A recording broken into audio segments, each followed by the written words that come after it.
Comment below where you're watching this from and what time it is right now. I read everyone. I need to tell this exactly the way it happened in order, because if I skip anything, I'm scared I'll convince myself none of it was real. I live alone in a rented house at the end of a dead-end road, about a mile out from the nearest neighbor.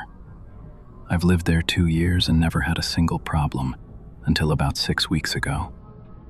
It started with a knock at exactly 3 a.m. Not aggressive, just 3 knocks, evenly spaced, like someone tapping out a rhythm. I looked through the peephole and saw nothing, just my dark porch and the tree line past it. I told myself it was probably a raccoon getting into the trash cans and went back to bed. 2 nights later, same time, same 3 knocks. This time I opened the door. Nobody was there, but at the bottom of the door, someone had written in what looked like charcoal a single number.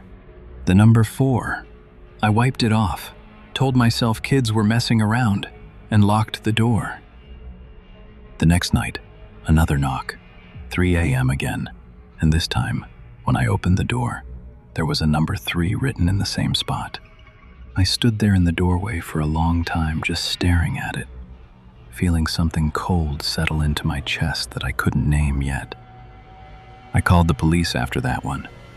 They came out, looked around, found nothing, told me it was probably a prank. I wanted to believe that so badly I almost convinced myself. The next night, the number was 2. I didn't sleep at all after that.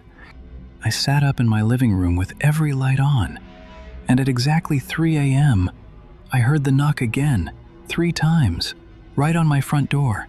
But this time, I was already standing right next to it. I ripped the door open immediately. Nobody. Nothing. Just the number 2, freshly written, ink still wet, like whoever wrote it had done it in the half-second between the last knock and me opening the door, which is not possible. There is no human being who moves that fast. I called my sister that night, half hysterical, and she told me to just leave, go stay at her place for a few days. I wanted to. I really did. But something in me, some stubborn, stupid part, told me I needed to see what happened when the countdown reached 1. The next night was the worst one before what happened last night. I didn't hear a knock at all. I just woke up at 3 a.m. exactly, gasping, like something had physically pulled me out of sleep, and I could hear breathing in my room, not mine. Slow, deliberate, close, like it was standing right next to my bed. I didn't move. I didn't breathe.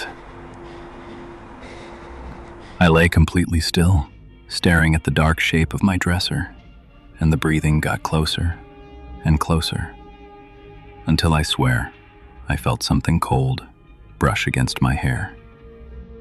Then it just stopped. Silence. I didn't move for almost an hour. In the morning, on my bedroom door, on the inside, was the number 1. I left. I actually left. Packed a bag, drove to my sister's place 2 hours away, told myself I'd outrun whatever this was. I stayed there 5 nights, and nothing happened. I actually started to relax, started to think maybe distance was the answer. Then last night, back at my sister's guest room, at exactly 3 a.m., I woke up because my phone was buzzing on the nightstand. A text message from an unknown number, no name, nothing. It just said 0. I sat straight up in bed, heart absolutely pounding, and that's when I heard it. Not a knock this time, a voice, right outside the guest room door, low, calm, almost pleasant. It said my name, my full name, first and last, which isn't saved anywhere a stranger could find easily. I grabbed my phone and I didn't call anyone, I just froze, staring at the door, watching the handle.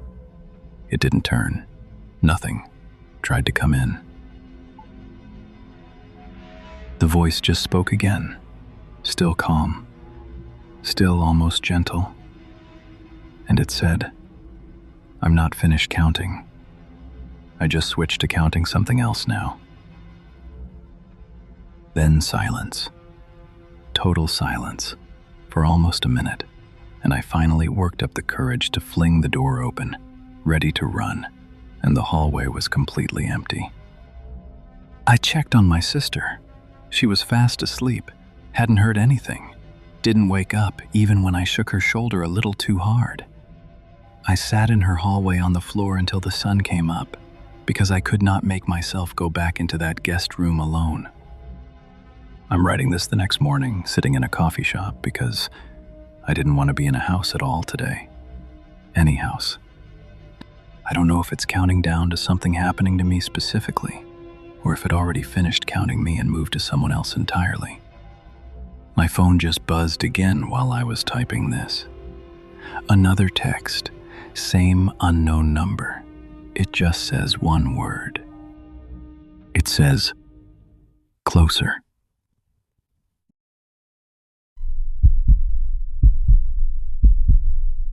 My grandmother's house has been in our family for 4 generations, way out past the county line, the kind of place where the nearest neighbor is a 15-minute drive.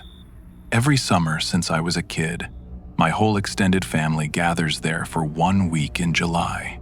Cousins, aunts, uncles, everyone. It's always been the highlight of my year, and for most of my life, I never questioned any of the strange little traditions that came with it. There's one tradition in particular. Every 7th reunion, my grandmother sets an extra place at the dinner table on the final night. A full plate, silverware, a glass of water, positioned at the far end of the table where nobody normally sits. Growing up, I just assumed it was for someone who'd passed. Some old-fashioned way of honoring the dead. Nobody ever explained it, and honestly, nobody ever asked. This past July was the 7th reunion since I'd started really paying attention, which put me at, I think, my 4th extra place dinner overall. I remember the first one I was old enough to notice. I was maybe 9, and I asked my mother who the plate was for. She just said, "For whoever needs it," and changed the subject so fast I never brought it up again. This year was different though, because this year I actually saw someone sit in that chair. I want to be clear, I wasn't drunk. I hadn't been drinking at all. I'd gone to grab something from the kitchen, and when I came back through the dining room, there was a man sitting in the extra chair. An older man in a gray suit that looked decades out of style, just sitting there with his hands folded on the table, not eating, not moving, just sitting. I froze in the doorway. Nobody else in the room seemed to react. My uncle was mid-story about a fishing trip. My cousins were laughing at something on someone's phone, and this man was just there, at the end of the table. And everyone was acting like the chair was empty. I finally got my grandmother alone in the kitchen after dinner and asked her, point blank, who that man was. She went very still, the kind of still that told me she'd been waiting years for someone to finally ask this question and hoping it would never actually happen. She told me the story slowly, like she was choosing each word carefully. She said that 4 generations ago, when her grandfather first bought this land, there was already a small cemetery on the property, older than any record they could find. Maybe 30 unmarked graves in a corner of the woods that the family never touched. He'd cleared land around it, but left the graves alone, out of respect, or maybe superstition. She wasn't sure which. The first winter they lived there, a man showed up at their door during a snowstorm, asking to stay the night. My great-great-grandfather let him in, fed him, gave him a bed. In the morning, the man was gone, but he'd left something behind. A single word carved into the dining table with a knife, in handwriting nobody in the family recognized. The word was, "Remember." That same week, my great-great-grandfather's youngest daughter died suddenly in her sleep. No illness, no explanation the doctors could offer. The family buried her in that same unmarked cemetery, and that's when the visits started. Every 7 years, on the last night of the harvest season, someone in the house would see a man at the table who wasn't supposed to be there. And every time they ignored him, didn't set a place, didn't acknowledge him, someone in the family died within the month. So they started setting the plate every 7th year, without fail, whether anyone in the family remembered why or not.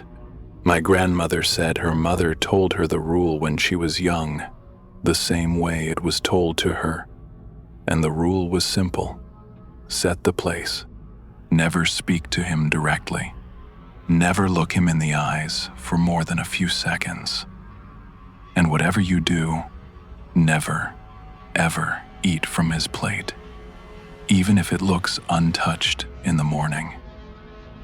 I asked her what happens if you break those rules, and she got quiet again and told me about her own older brother, my great-uncle, who I'd never actually met, who died before I was born.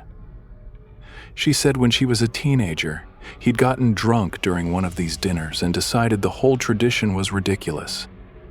Some old superstition the family had blown out of proportion for no reason. He sat down across from the man at the extra place, looked him directly in the eyes, and said something like, "Who the hell are you supposed to be?" The man didn't answer. He just smiled and reached across the table and touched 2 fingers to the back of my great-uncle's hand. My grandmother said her brother went pale immediately, said he suddenly felt freezing cold despite the fire going in the next room, and excused himself early, saying he didn't feel well. He was dead within 11 days. The doctors called it a heart defect nobody had ever detected before, something that could have happened at any time. My grandmother has never fully believed that explanation. Not once. Not for a single day since. She made me promise, that night in the kitchen, that I would never break the rules, that I would tell my own children about the plate one day, whether they believed it or not. Because belief apparently has nothing to do with whether the man shows up. The rest of that week passed normally. The man didn't appear again at any other meal, and by the time we packed up to leave, I'd almost convinced myself I'd imagined the whole thing, that maybe I really had just misjudged the lighting, or the wine, or something. Almost. On the drive home, about 2 hours in, my phone buzzed with a text from my grandmother. It was just 3 words. It said, "He ate tonight."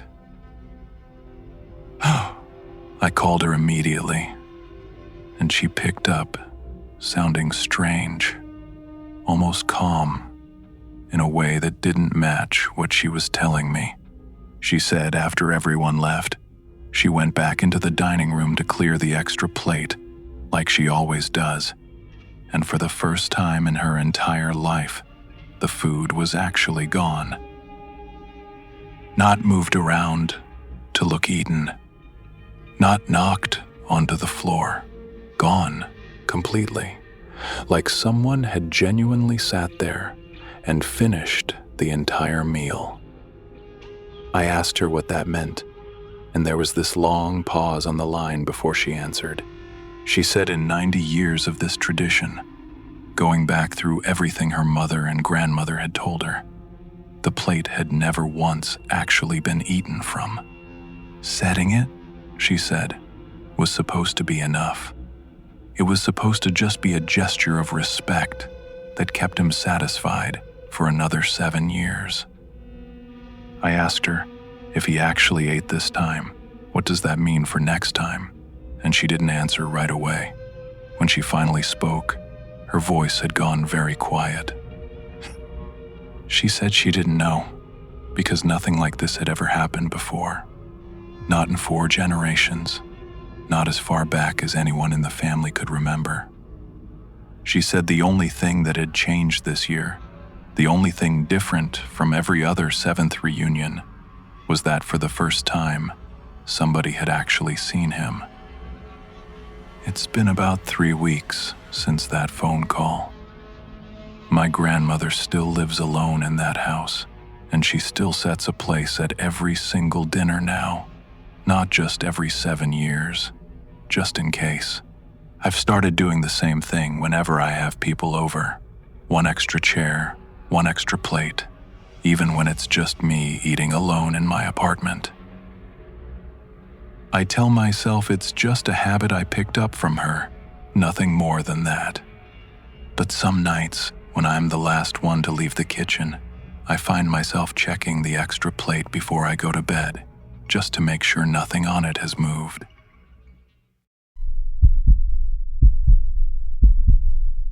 I work in IT support for a mid-sized company. Nothing glamorous, mostly resetting passwords and fixing printers that hate their lives. I mention this because it matters later. I know more about how this technology works than the average person, and that almost made things worse, not better. My mom is 71 and lives alone about 40 minutes outside the city. My dad passed 4 years ago, and since then I call her every single night around 9, no matter what. It's not really optional at this point. It's just the shape my day takes. If I don't call, she calls me. And there's a specific tone in her voice when she's worried that I try really hard to avoid. 2 months ago, on a random Tuesday, I got a call from her number at like 2 in the morning. I almost didn't pick up because I figured it was a pocket dial, but something made me answer. It was her voice. Not almost her voice, her voice. The little rasp she gets in the morning. The way she says my name with the emphasis on the wrong syllable. A thing literally nobody else does. She was crying, and she said she'd been in an accident, that she needed money wired immediately, or the tow company was going to keep her car, and she'd already given them my number as a contact. I've read about this stuff for work. I know voice cloning scams exist. I've literally sent training emails to coworkers about them. But hearing it live, hearing her cry, some older part of my brain just completely overrode the part that does IT support. I was already pulling up my banking app before I even fully registered what I was doing. I asked her one question, just out of habit more than suspicion. I asked what she'd made for dinner that night, because we'd talked about it earlier. There was this pause, just a fraction of a second too long. Then she said she couldn't remember. She was too shaken up. And that's when the hair on my arms actually stood up, because my mother remembers everything. She's the type of person who tells you what she ate for lunch 3 Tuesdays ago. I hung up and called her real number immediately, and she picked up on the 3rd ring, groggy, annoyed, completely fine, sitting in her actual bed in her actual house. I didn't tell her about the other call that night. I didn't want her to lie awake scared. For about 3 weeks after that, nothing happened, and I genuinely thought that was the end of it. Then it started again, except this time, it wasn't just my mom's voice. It was my own voice calling my mom. She told me about it after the fact, shaking, saying that I had called her at 11 at night asking her to read out the verification code that had just been texted to her phone for a bank transfer. She said it sounded exactly like me, down to the way I clear my throat before I start a sentence.